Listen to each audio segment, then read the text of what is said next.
Hey everyone, I'm Shah, and this is the Data Entrepreneurs Podcast. I'm super excited today because Jason is here.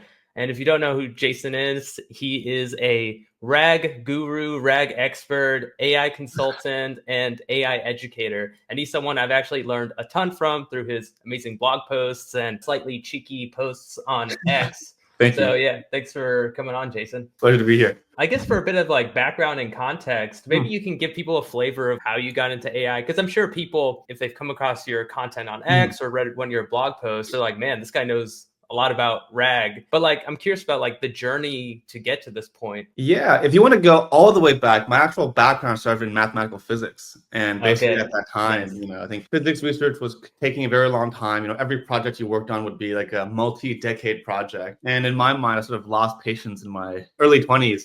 And I decided to pursue something that was a little bit more fast-paced. And that's where machine learning really came up. I don't know if you've seen like Andrew Ng's machine learning course on Mhm. Coursera back in like 2014. That's kind of how everything started. Then since then, I've been mostly doing things like computational social networks, computer vision, and eventually I did computer vision and recommendation systems at Mhm. Stitch.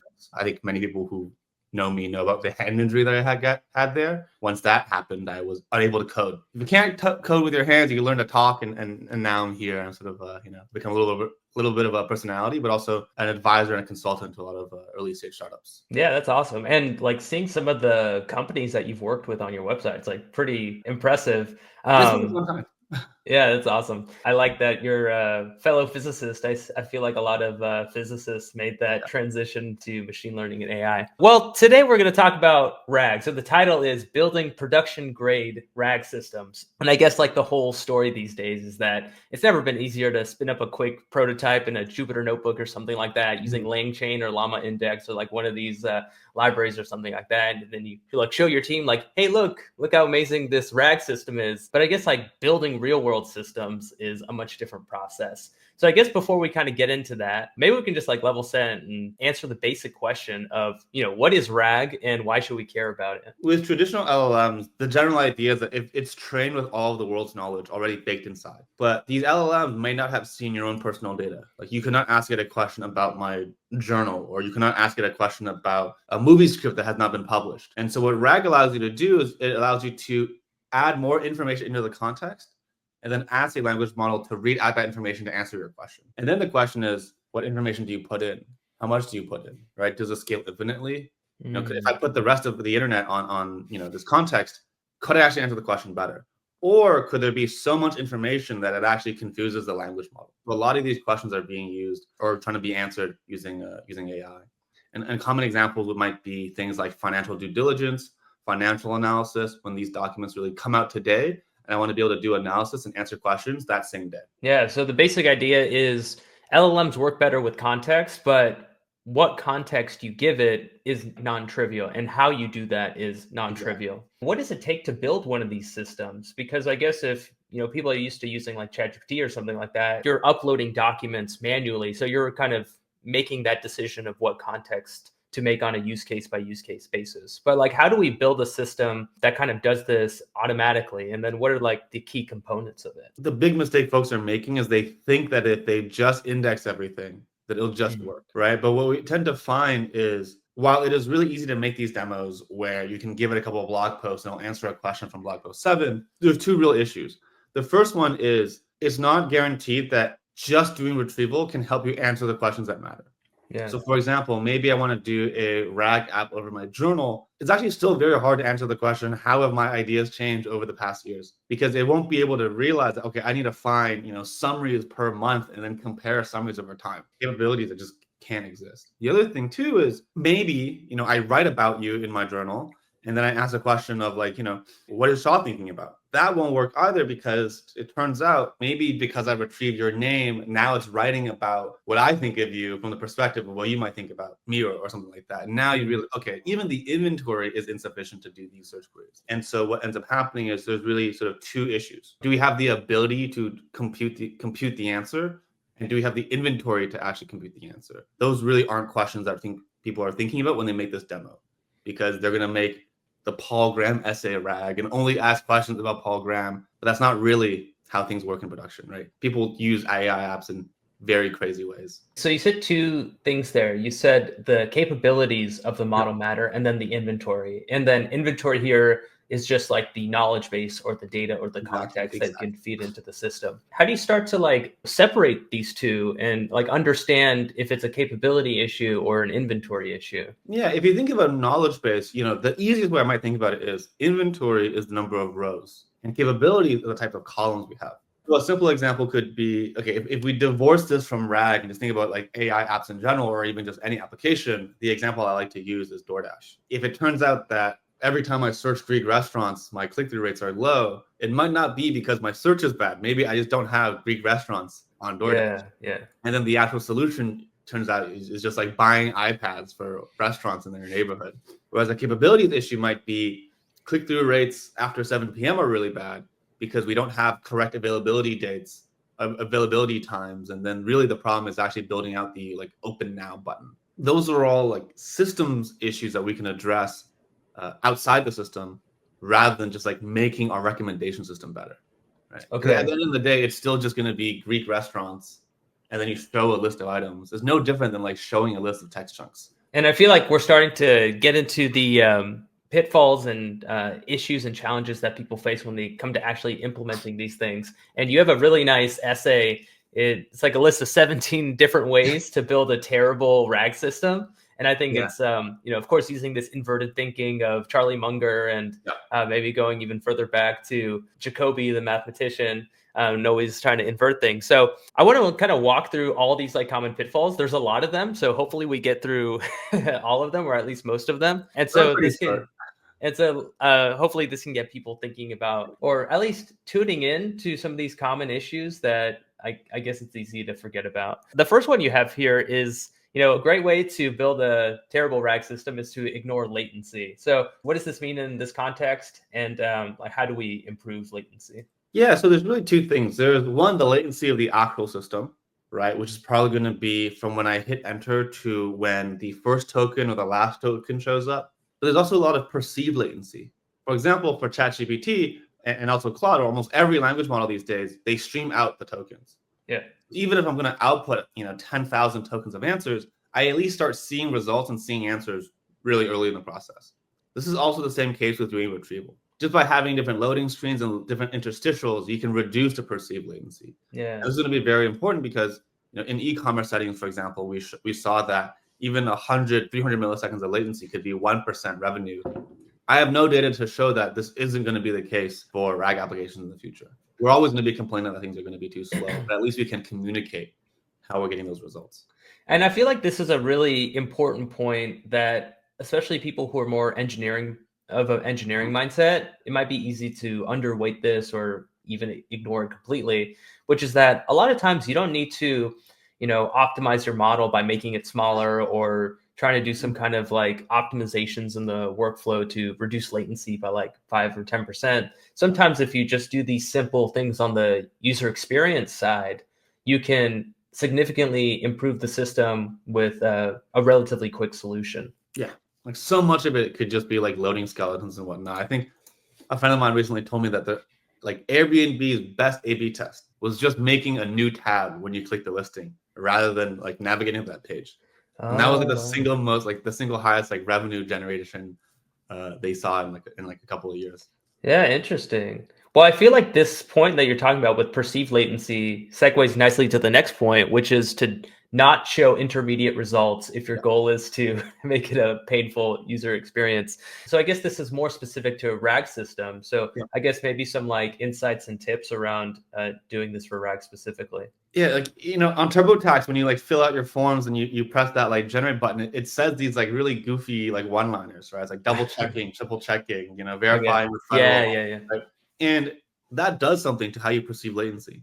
This is the same thing for tools that require search. If it just showed you what was the actual search query that was being generated for you, told you when the results were done and when you start re-ranking, right? Maybe it can visualize the documents it found before it starts generating the answer. Again, all those things will lead to better perceived latency, right? This is the same reason why Facebook has like invented like the loading skeleton, I believe, where there's like a gray right. You see something, it just lets you look at something and not be so upset with the performance.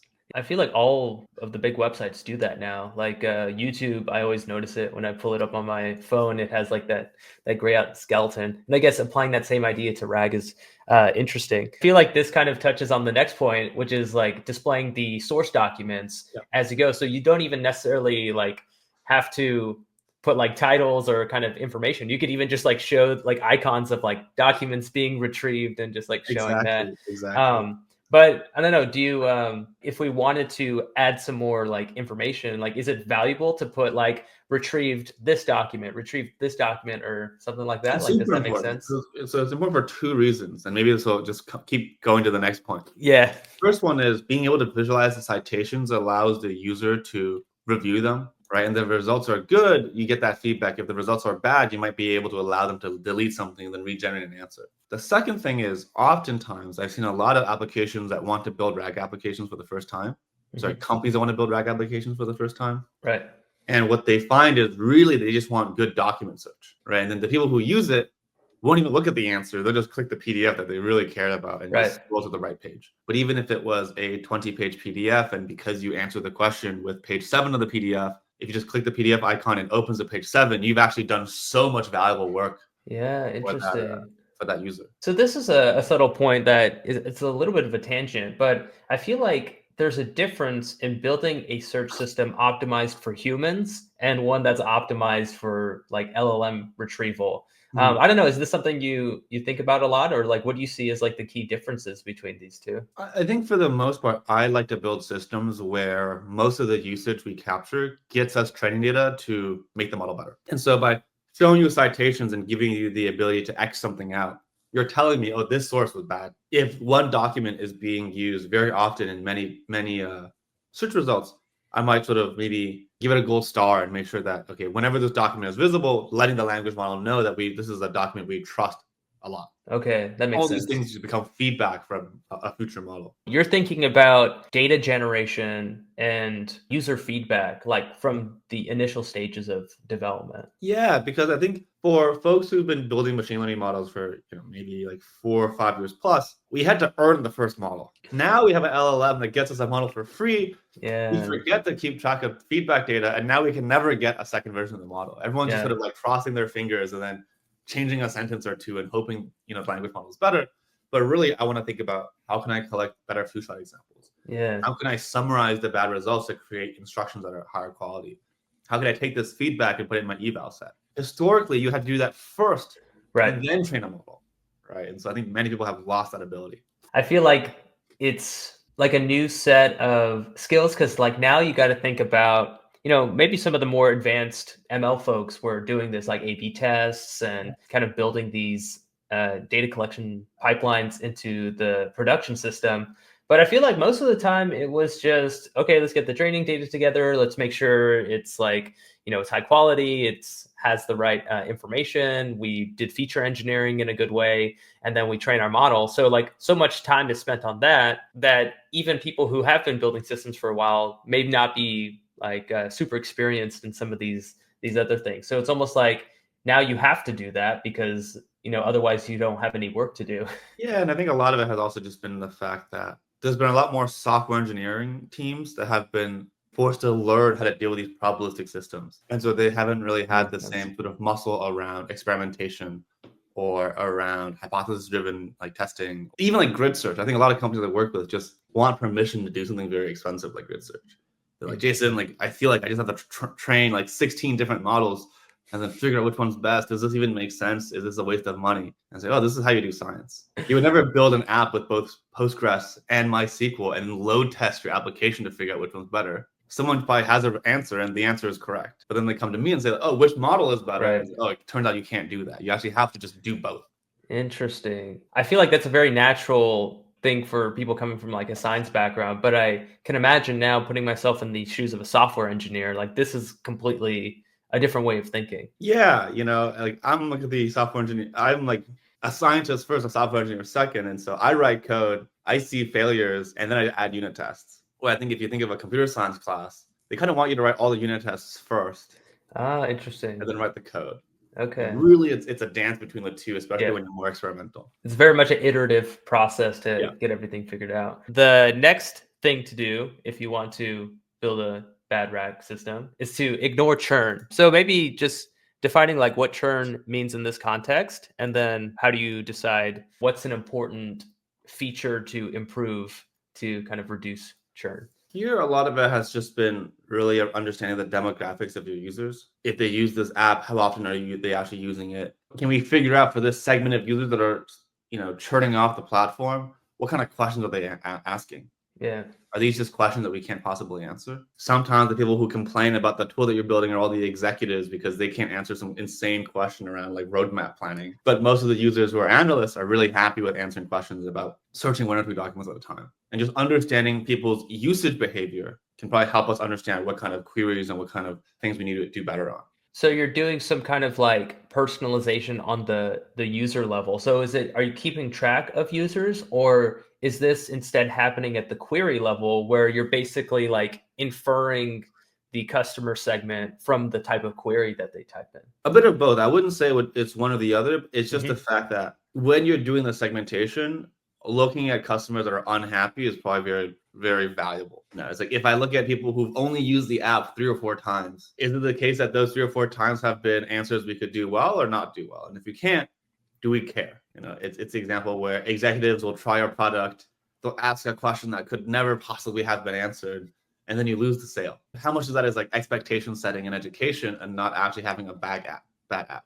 Because Interesting. the contractors would be using it in a very different way. So this kind of comes back to that first point with the perceived latency, where it wasn't an engineering problem; it was more of like a user experience problem. And now here, the expectations of what the system can do weren't Yeah. properly set. So this is more of like an onboarding problem than an engineering problem. And I think my perspective is that many of the problems in AI are all mostly onboarding and education and UX and not the AI. And maybe it's for both the customers and maybe some of the developers as well, just having a sober understanding of what these systems can What actually it do. can do and what it can't do. I see how like why you listed everything like this, because everything just kind of flows naturally Yeah. to the next one. So the next one was to use a single and generic search index. So I guess the implication here is that you should have different indexes for different types of customers and different types of query. So I'm curious, like, how do you like approach like creating these different indexes, like deciding how to make these splits? I don't think you come up with these like a priori, right? I think, if you Okay. think about Google, probably what happened was you first index all web pages, and then people, before a lot of navigation came up, there was probably a blog post called like how to drive from Boston to New York. And it was a list of instructions. And then you probably at some point realize, holy cow, like so many people are just Googling driving instructions. Let's just build out like a maps product. Or maybe like, oh wow, like 15% of all of our search queries are for images, and the only place that they can find them is a blog post that like has an image. Let's go Interesting. build out photos. And then at some point, maybe you go, oh wow, people are searching shopping experiences and we're taking them to other people's websites. Mhm. And maybe we should try to capture that ourselves. And then we have a shopping page. And then we have a videos page. And maybe for videos, you go, we may as well just buy YouTube versus build our own videos product. And so much of it, I think, could have been done through just looking at user queries. And so my general idea is if you can do data analysis on your user queries, it will basically tell you what you need to build next. Interesting. Right? If a Yeah. lot of queries have things like what's the latest news or what's the newest thing or what's the recent whatever. Okay, basically this is telling me I need some kind of date time filtering, and maybe I can use a language model to find those date times, right? But if it's about photos or about like construction projects or transcripts, you might build a different search engine, one that might be across many meetings, many speakers, but these are not very specific tools, rather than just having a single text chunk of a transcript from any arbitrary setup. That's interesting because I feel like it's very natural to think about things like this. And I feel the Google search example you gave was very clear. So if you're searching like coffee shops close to me or something like that, it's not going to just return web pages. It's going to return like a UI kind of optimized for, directions to close by coffee shops or something like that. But like, what does this look like with these more chat interface type systems like ChatGPT, or people trying to build similar kinds of systems? How can we take that same idea and apply to this like slightly different user experience? Yeah, so you might want to do two things. You might want to say cluster on the first query to figure out like what the initial intent is. Okay. Right? Like you can imagine if I just did a clustering model on all the queries, near me might be a cluster. right? And I might look at this cluster and go, huh, how can we do anything with near me? We don't have the capability of looking up the user's location, right? Near me is a capability. Okay, how do I do that? It's not going to be better AI. It's probably going to be just like spending 3 weeks figuring out how to do like a access location permissions or something. And then maybe it's also, you do some like IP lookup, or you do something else. You eventually infer what near me means. But none of that is going to be an AI problem, really. Yeah. Or a search problem. And so what we do is just a lot of text clustering and summarization. So we might have a conversation. We might ask a language model to summarize that conversation in a very deterministic way, embed that, run some clustering model, and just start looking at clusters. And it's very rare that you don't really see anything. It's not the case that every single query is unique. You find very strange behaviors very quickly, and then you can decide whether it's important. Because you'll know cluster ID 7 is about near me, and 15% of queries have some notion of near me. Now the question is 15% a lot or a little, right? And you can just decide that. You can just talk to someone like, do we care about 50% of usage? So I feel like this is kind of bringing up a theme from earlier, which is basically data-driven development. You kind of build an initial version of the system, you collect data about usage, and then you use that information, you use that data to drive what features you build next and the improvements that you make to the system. Exactly. Okay, I feel like we touched on the next one, which is there's no need to develop custom UIs. So maybe here, like, what are some like common examples that you've seen across like the different projects you've been involved in, like the custom UIs that made a noticeable difference or like a significant impact on the user experience? The recent one that I've really liked actually is from ChatGPT itself, right? It now can render maps. Oh, I didn't know that. Interesting. Yeah, so I've been using Search GPT to basically render maps. And now what I'll say is, given everything that you know about me through your memories feature, I'm going to go into Japan, find me the hotels that you think I would like. And immediately it would list out like 5 hotels and place pins on the map. And I can just look at the pins and go, okay, like those 2 are a little bit too far, but these 3 basically are what I want. And very quickly I can click something within the same UI, look at those 3 hotels and go, oh, this is something that's reasonable. I would actually do this. I'm curious about the memories feature because I guess I don't have a good understanding of that. Is that like the model is slowly collecting data and putting it into some kind of like knowledge base or something like that? Yeah, so it has the ability, I think just like every ChatGPT instance now has like a probably save to memory function call that it can call, and it just like takes a sentence and writes it somewhere. And I think Interesting. all those lines, I don't think they're doing retrieval. I think you're better off Okay. just shoving everything into the context. Okay, that makes sense. But yeah, there's something there where it's been really interesting to sort of see what it remembers about me. And it's Yeah. funny because I only go to ChatGPT for work and not personal writing. Mm. So it only knows that I'm a consultant.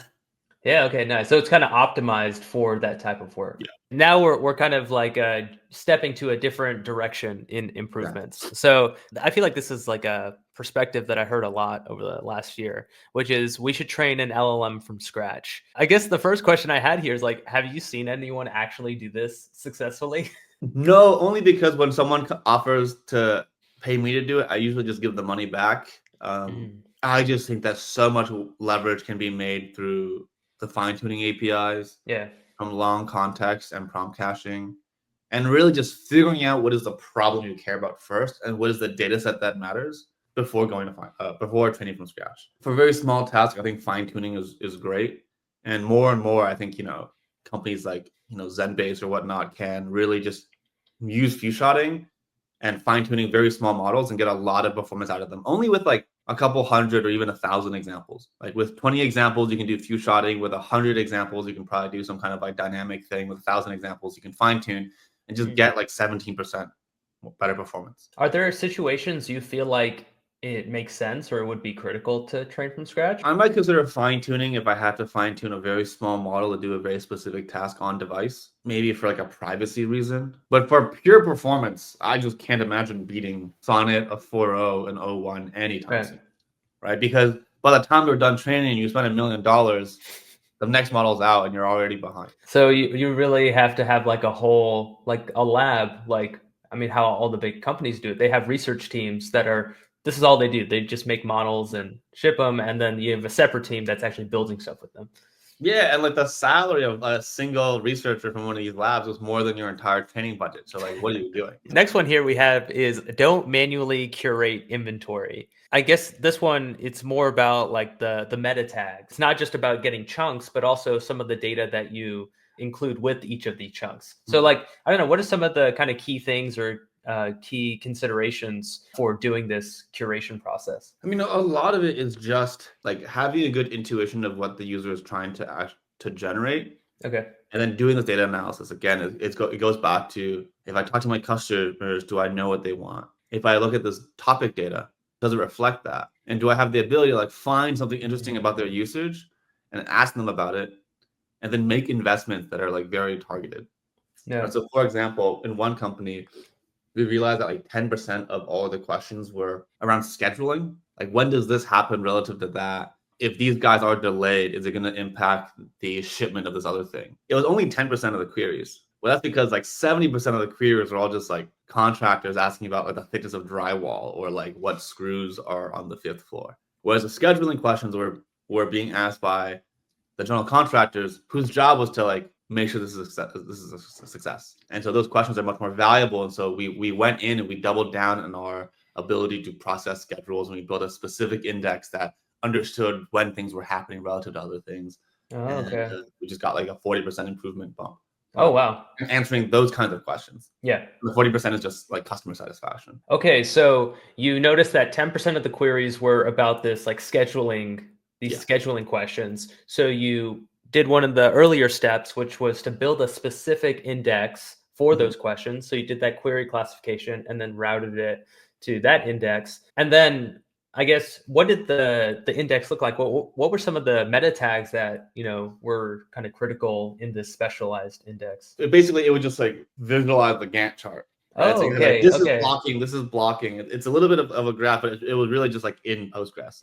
Oh, interesting. Okay, that's cool. We got like 7 minutes and we've got like seven more points. So Oh maybe man. Okay. we'll pick up the pace a little Yeah. bit, but we're gonna do Q&A. So everyone watching live, like feel free to start dropping your comments in the chat, whether you're on YouTube or LinkedIn, and then we'll get Jason's response to your questions. Okay, so the next one is don't involve machine learning engineers at the ingestion process. So my question is like, what's the risk here of not including the ML folks at the kind of data extraction part? Yeah. I'll give a quick example of just not understanding what features might actually go into the model. Maybe the MLE like has realized that, okay, we want date times because people ask questions about earliest and latest and whatnot. And if you just don't include them in that conversation, they might not actually be extracted the correct way. Or it turns out that for parsing, crawl date, publish date are very different, right? Those things like we ran into issues like that. And generally, it's very hard to go back upstream and correct a lot of data ingestion issues without effectively rerunning all the jobs that you had before. And a lot of it just comes back down to like good feature engineering. Yeah. Okay. So there may be essential pieces of information that the MLE knows that, hey, we need this, it's critical for the system. But if the data engineers or whoever's doing the data extraction don't have that context, then you're gonna have to go start from scratch again and Exactly. go back and do it. And then the next one we have is treat all inbound inventory the same. So I'm just curious, what does this mean, and what does it look like in practice? Yeah, so we might have text chunks and we might want to do embeddings with those text chunks, but what about images, right? For images, we might want to summarize the image with some specific description that is optimized for retrieval. Yeah. Then it's like, what about tables, right? Well, it depends. If I want to search for specific rows in that table, maybe I actually need to start building out text indices. But what if I want most of the questions I ask are around like the statistics of the tables? Yeah. Maybe now I want to do like a pandas.describe and save that too to improve my ability to count things or do anything like that. And so a lot of times, again, figuring out how is someone going to use this data? What amount of compute am I willing to prepay to get this data earlier so we can answer the question faster? Yeah. Okay. Because you could also just like put the pandas data frame into like a for loop in an agent and try to answer the question then. But if you know that like we're just trying to do count values or averages and means, you may as well just pre-compute them. Yeah. Okay, that makes sense. So basically, different types of data. So if you have documents, you might want to process that one way. If you have images, you're going to want to do it another way. Tables, another way. If you have some specialized file, like I was working with a lot of like brain activity data, EEG data in grad school. So if you have EEG data, you maybe want to process that an entirely different way. Exactly. And then doing those considerations at the outset, kind of based on whatever your system needs and the queries people are asking. Yeah. The next one is no need for special ingestion pipelines for different docs. So I feel like we were touching on this, but I'm curious, like, how do you approach like making that decision? Because I imagine there is, if you're thinking about a company, they have a tremendous amount of documents that could be included into the system. But like, how do you make that call of like, actually, we don't necessarily need to embed all the PowerPoint files because each PowerPoint has like meeting notes associated with it, and we can just like chunk those instead, and we don't have to worry about reading PPTX files or something like that. I think a lot of that is just like earned complexity. Like the Okay. first version of the product you build will be pretty simple, and you might just embed everything. And then this pattern of going back and going, I have a bunch of feedback. What if I group by file type? What percentage of queries retrieve a PowerPoint? Oh, it's very low. Is it very low because people aren't looking for PowerPoints? Or is it very low because we never retrieve them? Right. Like there's some issue in our ability to recall the inventory. Then we might say, okay, well, actually it's very high. But it's very high, but are our customers happy? Oh, it turns out that like every time we answer a question about a PowerPoint, the conversation just like devolves and like the customer is never happy. Now it looks like there's enough evidence to suggest that PowerPoints are important and we are not doing very well. Okay. Now let's go investigate how we can make that better, rather than just going, well, like let's have a custom ingestion for every kind of file format. Right. Okay, that's interesting. So it's again this idea of like data-driven development, and there were two things here. It's like, okay, is this data important to like actually answering queries and helping customers? And two, are we just poorly indexing it, and that's why these aren't coming up? And then if it is, then you can go back and make that correction. Okay, so next we have, if you want to build a bad RAG system, you should never ask your data provider for clean data. So I'm curious, like maybe like a specific example of this, or like what this might look like in practice. So a simple example could be, imagine you're doing like a recommendation system for like e-commerce, and every company is just giving you just like really terrible data. I think the junior engineer might say, okay, well, then it's my job to clean everything up. Let me go spend all this time to do this normalization, et cetera, et cetera. But if you're operating at a higher level, you could just go back to the data provider and say, hey, your goal is to make money, right? Like you want this to be sold. And the data quality is so bad that this is not going to rank very highly simply from that. If you want to do this kind of partnership, maybe we should consider having a high quality data set, aligning on some kind of schema, and pushing some of the work back up to the provider. Obviously, that's very hard, but oftentimes those conversations do matter. We work on better ingestion? Can we make things more reliable? If your data quality is high, we can serve you better if it's like a marketplace or whatnot. That's generally how I think about those kind of things. No, that makes sense. And I feel like a lot of times it won't hurt to ask. And a lot of times the data vendor, they're experts. Like that's what they do, process data, extract data. So it's going to be relatively easier for them to do like some quick fixes, as opposed to, I don't know, like your junior dev or someone who isn't a data engineer trying to fix the data. Let's see, we're at the 40, but let me see, we got just two more. So let's just go through these and then we'll start Q&A. And I see the questions are coming in. So we never need to cluster our inventory. So that's one of the mistakes. So I feel like we touched upon this, but maybe like synthesizing or any other thoughts around this, like of why this is important. I guess the difference is, it's one thing to cluster your user inputs and your conversations, is another to cluster your inventory. Understanding, again, are there more obvious patterns? Like the example we gave earlier was, okay, if we just clustered by file name, then maybe we can figure out that, okay, it turns out PowerPoints are like performing really poorly. Maybe it is something to do with images, right?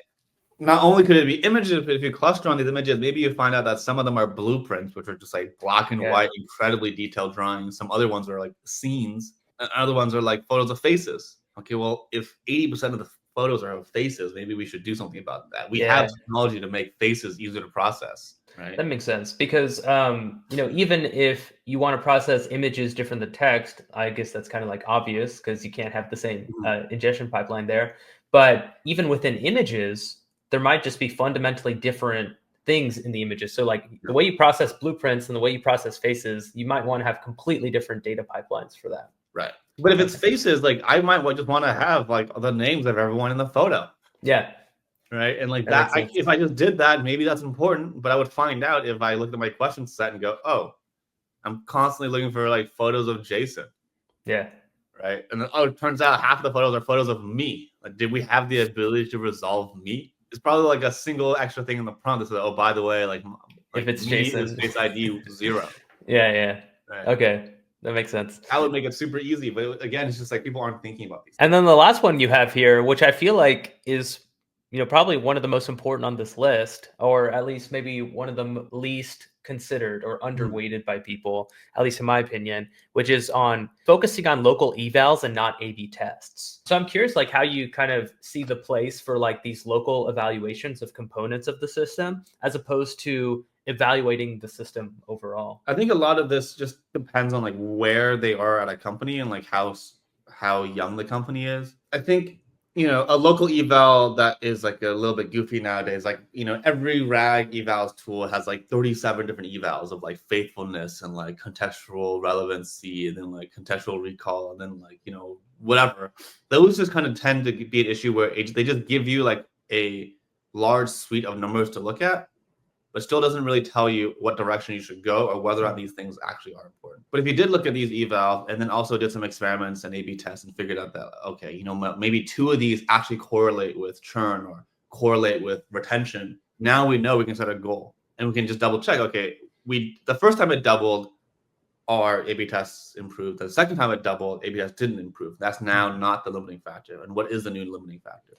Yeah, interesting. And building that muscle and building the behavior of just not only comparing like precision recall, but also looking at things like retention will actually help you build a proper business. Yeah, that's interesting. So it's like this critical component of like connecting these engineering metrics or just like development metrics to business metrics and KPIs, like making that translation is critical. Yeah, even latency is just the fact that we believe latency probably has an impact on revenue.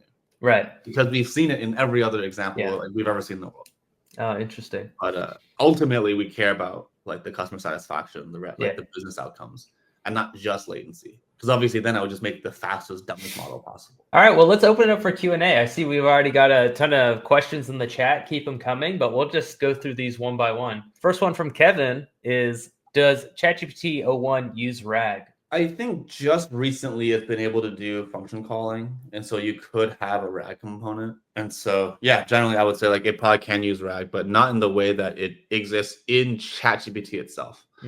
Right now I've noticed that 01 can't do search, but I think that's just going to come in a couple of weeks. Another one from Nitin is, I struggle as a consultant to split my time between service delivery and promoting my service. I see you're active on X and writing while having a lot of clients. How do you manage it? So I guess not a RAG question. So now we're kind of talking about the consulting side of things. I do 2 things. One is I have quite a bit of automation in my newsletter. And so if you sign up for like, improvingrag.com, you will just get a 6-day email sequence and then a 3-day upsell. And so if you find my newsletter, you will be given material for the next like 2 weeks, right? That keeps you top of mind. Then what happens is that I actually use a lot of different meeting notes taking apps, and I take all those transcripts and I actually use the meetings I do with my clients to generate ideas for blog posts. And then what happens is I'll say, okay, based off these 6 transcripts, you talk about this concept a lot. Do you want to write a blog post about it? And then I go, great, well, take those 6 transcripts and like give me the draft of the blog post. And that is something that lets me sort of just make my time very high leverage, right? These conversations themselves become the blog post. Like this conversation could just be like a follow-up to the blog post, right? Or I could say, given this transcript and the existing blog post, like make each section longer. That might only take like 30 minutes, but it could make the blog post like 20 times better. I feel like this is something I talked about with another freelancer and creator, Santiago. He's pretty big on X, but he was saying that he doesn't do anything that he can't like repurpose multiple times. I like to call these multi-kills. So it's like a single action that gives you multiple desired outcomes. So like for you, taking a call is, they're paying you for that consulting time, but then you're recording the transcript and that's becoming seeds for blog posts and things like that. And it also seems like a big part of your workflow is using ChatGPT Pro and 01 to automate a lot of tasks for you. Yeah, a lot of it's like Claude and 4.0 don't really have very long output context. And so you can only really write like a 8,000 token thing. But with 0.1 Pro, you can output up to 100,000 tokens. And so you can actually generate a very long amounts of content. Yeah, interesting. Do you find yourself like doing things for your consulting service, like generating proposals or things like that with O1? Yeah, so one thing I'll do is I basically take all the notes from all the stand-ups every week and I turn them into a single email I send the CTO. And it's just like, here's the highlights, here's the lowlights, here's everything you gotta do. Yeah, okay, that's cool. Samir asks, could please tell the best strategy to do RAG database? I guess the technical side, like implementing the vector database or something like that, if you have any suggestions there. Not too much. I mean, I think like the tools I use the most would be like probably between like Postgres and Timescale, LanceDB and ChromaDB. It really just depends on what your use case is. And in particular, like for example, I will use LanceDB if I want to have both full text search and embedding search. I'll use Timescale and PG Vector Scale if most of my data is already in Postgres. Those are the kinds of things that matter for you, and it's really going to be the best strategy for what already exists in your stack. And if you're starting from scratch, really it's just the one that you're most comfortable with. Right? Whether it's like pure Python, whether it's Postgres, whether it's like embedded systems or whatnot. We got a question from Paymon. How do you see the future of RAG? I read your blog on RAG as reporting for deriving decisions inside orgs. Can you elaborate on that? Yeah, so the general idea is that I just don't think that Q&A chatbots are very economically valuable.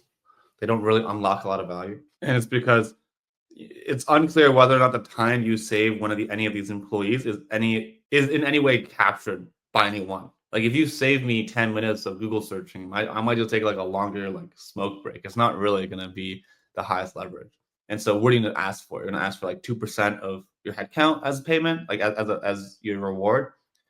Unclear. Whereas if you have LLM generate reports, you can send them directly to decision makers. And now the question is like, how much better am I making your decisions? Right? Well, that just depends on how big your decision is. If you're an investor and you're going to invest, $4 million in this company, then a report that's very good that finds information that a human might have missed becomes a different level of accountability. I mean, that's how I think about these things. That reminds me of something you told me last time we spoke, which is like the value that you're able to generate isn't a function of your skills. It's more so a function of the size of your client's problems. Yeah. And that's what that story with the example of the investor reminded me of. Steven asked, in the journaling example, you mentioned that the handling of a question like, how have my thoughts changed over the past few months? How would you go about handling this in a RAG system? Here, it really depends on whether or not this is an important question to answer. Like if this is a very important question to answer, I might just do summaries, right? Maybe I just have like a week level summary and a month level summary. And I'll just say you can recover like any groups of these summaries together. In which case, if I just said like past few months, maybe I'm just pulling up the last 4 months of summaries. And that might just be enough to answer this question. It really depends on like how important this is. Oh, that's interesting. So it's not just about, can I do it? It's more so like, should I? should I do it? It doesn't matter. Yeah, exactly. It's just, I can be doing something else. I can be like walking in a park. But yeah, the general idea is if I have data that suggests this is valuable, like for me, I would probably just do some kind of week level and month level summarization. We can pause on the questions from the chat because we kind of went through them all. But if you guys still have questions, keep them coming. But I've got a ton of questions from people in the Discord community, so we can start working through those right now. The first one is, what are the best ways to take into consideration context when it comes to a ton of documents of large size during document retrieval? Here, it's very different because we have models now that are very good at reading. And so like there is a world where if you have a single document that's like 30 pages and it fits in the context, like you might actually just say, okay, as long as I know this document has the answer, I'm going to try to answer that question. And so there's a lot of ways of cheating the context. Like if you know that like it needs 10 documents, you can still use a Gemini. But the question is, are all the documents relevant? If you have a hard time finding those documents, then you might want to think about doing something like a summary where you retrieve the summary and that summary points to the original document. Then you use a larger model to read into the context. But again, it really depends on what kind of question you're trying to ask. So like a few different strategies, but if you're using a model with a huge context window, then chunking doesn't become so important. What's more important now is how you're representing the information that is in that document. Okay, Sanjita asked, what strategies or tools do you recommend for monitoring and debugging retrieval failures or hallucinations in RAG workflows, especially in production environments? Yeah, so the first one would be doing a lot more grounding and asking the language model to provide citations and just logging when, citations are unavailable in the text. So that's one thing. The second thing you can do is run something called like a factuality eval, where you take the text chunk and the answer, and then you ask a language model whether or not the answer is actually aligned with the document. And low factuality does usually show that there's some kind of hallucination going on, or that the answer is like a little bit ambiguous. And then the last thing would be just looking at whether or not humans like give feedback. Like if you ask, a really generic prompt like "How did we do?" you might not get that much feedback. But if you have a question that literally just says like, "Did we answer your question? Do you trust the answer?" That kind of feedback, which is much more aligned with some kind of outcome, can be used to again just review all these examples we're finding. And then these are things you'll like build custom solutions for. It's not using like an off-the-shelf product. Exactly, exactly. Yep. Let's see, we got another question here. Do you recommend your clients use frameworks like Langgraph? Why and why not? I would say that if you're a small team and you know exactly what you're going to build, I still feel like these days it's better off just building it from scratch, just because you're going to just realize how weird your data is. And all this talk about like exploratory data analysis, finding up these use cases, and then building specific indices, that will be the majority of your work. And it's going to be just kind of annoying to integrate everything together. I would say if you're a big company, then it might make sense to use a framework, because now so much of it is actually just minimizing the communication cost. If you have 40 people and one person is now writing a framework, they're probably not going to have documentation, support's going to be very limited, and those are going to be the times where you kind of suffer the consequences of having one person build everything. It's a really interesting way of thinking about it. It's more so like the practical implications of just working with a big engineering team. Exactly. So we got another one from the Discord, which is GraphRag a great option when it comes to handling data at a large scale? I feel like graph databases, people were talking about it on X for a while, but yeah, I'm curious what you think about this one. Yeah, I'm generally pretty short on like graphs in general. I think like in like 2015, graphs were a big thing, and then they died, and we went back to like SQL and Postgres. Like even Facebook uses like a MySQL instance for their their social graph. The only time that it was useful to use a graph database was like I think the LinkedIn case to compute all the like 1, 2, 3, 4, 5 degrees away. Computing that is actually very difficult in SQL, and so it's easier to use a graph database. But in general, I think there's just too much work and complexity in terms of like hiring people who know these issues. Defining the actual graph itself is very difficult, whereas everyone knows how to think about SQL databases. And those end up again being the technical issues, right? Like if you just have a team and they all bought on the graph, it's gonna be great. But once you hire like 6 more people, half the time is going to be spent teaching them how to interact with the graph. I feel like physicists love graphs for whatever reason, and it's like interesting, especially from like a mathematical perspective. But I guess from a practical perspective, it's just more efficient to not use them. Yeah, and just use things that people know how to use. I'm also of the belief that like if you have a graph, you can convert it to an adjacency matrix and factor the adjacency matrix and recover an embedding. Mm-hmm. Right, so that's one angle. The other angle is if you don't need more than like 3 hops, 2 left joins, probably easier to understand. Oh, interesting. Yeah. So maybe this will be the last question, unless we get another one coming in the chat. Sanjita asks, what are some best practices for deploying RAG applications incrementally, and how can teams effectively validate performance and accuracy at each stage of the rollout? So what I would probably do is I would build just like a very dumb RAG app that's like very fast to deploy, start logging things and just figure out like what is the 80% of queries that we can do well. And for that 20%, I would just put it in the prompt and say, hey, you asked about like latest things, you asked about near me. I can't do that just right now, but like, we'll let you know when it's available, right? And really try to nail down this 80%. And then slowly, because you know what the failure modes are, you can now just go put in and say, okay, wait, now we did figure out how to do near me. We can just sort of have like a pre-filled like button that's like, oh, now we can answer things near me. Do you want to try out the near me feature? Right. And just do a lot of like product education and like really set expectations very well. Because it's never going to be the case that if you have a product that works 80%, is that every question has an 80% chance of success. It's probably the case that for some questions you can do very well, and then for other questions you can't answer them at all. And so it's just easier to just say no to the 20% and then incrementally say yes to a couple of these features that really matter to you and your business through your data analysis. Yeah, so just starting really simple and just building solutions for like that 80% of queries or use cases. And then for the parts that's missing, think more on the user experience side as opposed to like, okay, how can we like hack this on the like the engineering side of things? Yeah, exactly. And I think the less I am just being promoted on building a really complex AI system, the more I start thinking about whether or not product solutions and UX can solve the problem, rather than building a very complex model. Because my career does not depend on that complexity. It just depends on solving the problem. Well, Jason, thanks so much for sharing your insights and coming on Pleasure. Saturday morning. I know it's relatively early for you, like on It's the West okay Coast. now. And then thank you everyone who joined live and asked your questions in the chat. And with that, once again, thanks, Jason. And we'll see you guys on the next one. Take Thank care. you. Take care, everyone.